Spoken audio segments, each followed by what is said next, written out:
Salut à tous et bienvenue sur notre chaîne. Aujourd'hui, on plonge dans l'histoire d'un sigle que tout le monde connaît en France, le SMIC. Mais savez-vous vraiment d'où il vient et comment il a évolué pour devenir ce qu'il est aujourd'hui?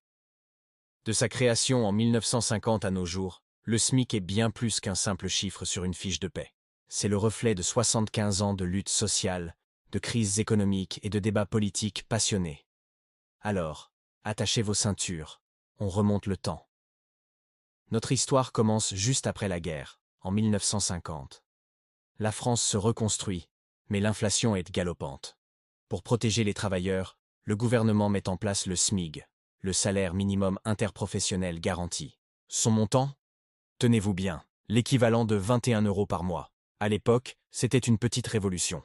Après 12 ans de gel des salaires, l'État garantissait enfin qu'aucun salarié ne pouvait être payé en dessous d'un certain seuil pour un temps de travail légal.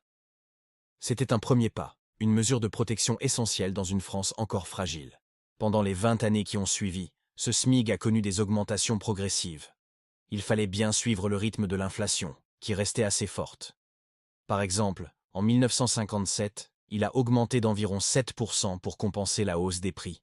Mais le véritable tournant arrive à la fin des années 60. Les événements de mai 68 secouent le pays et les revendications sociales sont au cœur des débats. Les fameux accords de Grenelle vont tout changer. D'un coup, le SMIG est revalorisé de 35%. C'est une victoire immense pour les travailleurs. Ce coup de pouce, historique, marque la fin du SMIG et la naissance du SMIC en 1970. Le G de garantie est remplacé par le C de croissance. Ce n'est pas qu'un changement de lettres, c'est un changement de philosophie. Le salaire minimum ne doit plus seulement garantir un revenu de subsistance, il doit aussi permettre aux travailleurs de participer à la croissance économique du pays et d'améliorer leur niveau de vie. Le SMIC est né, et avec lui, la promesse d'une revalorisation plus dynamique pour réduire l'écart avec le salaire moyen. Entrons dans les années 80. Le SMIC continue sa progression. En 1980, le SMIC mensuel brut était d'environ 364 €. Mais la décennie est aussi marquée par les chocs pétroliers et un débat économique intense. Le gouvernement socialiste de 1981 donne un coup de pouce exceptionnel de 10%, mais les économistes commencent à s'interroger. Faut-il continuer à augmenter le SMIC aussi vite? Ne risque-t-on pas d'écraser la hiérarchie des salaires et de freiner l'emploi des moins qualifiés?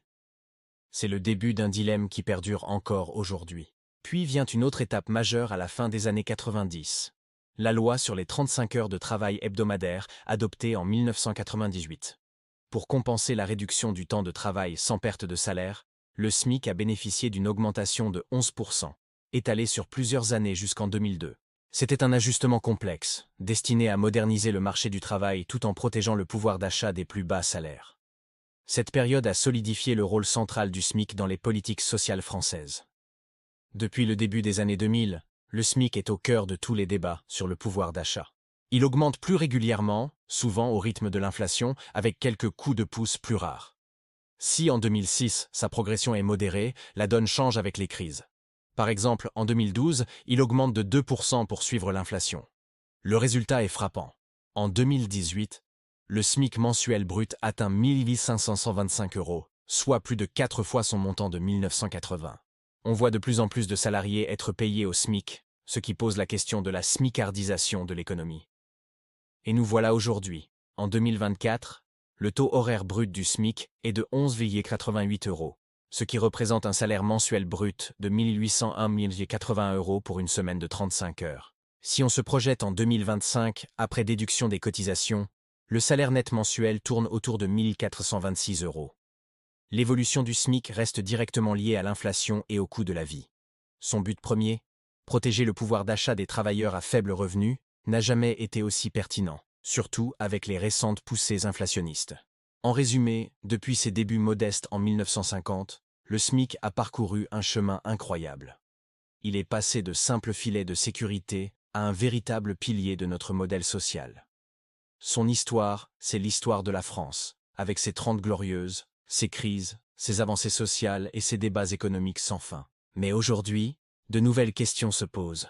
Faut-il le revaloriser plus fortement? Faut-il changer son mode de calcul? L'avenir du SMIC est plus que jamais au centre des discussions sur le travail et les inégalités. Voilà pour ce voyage dans le temps.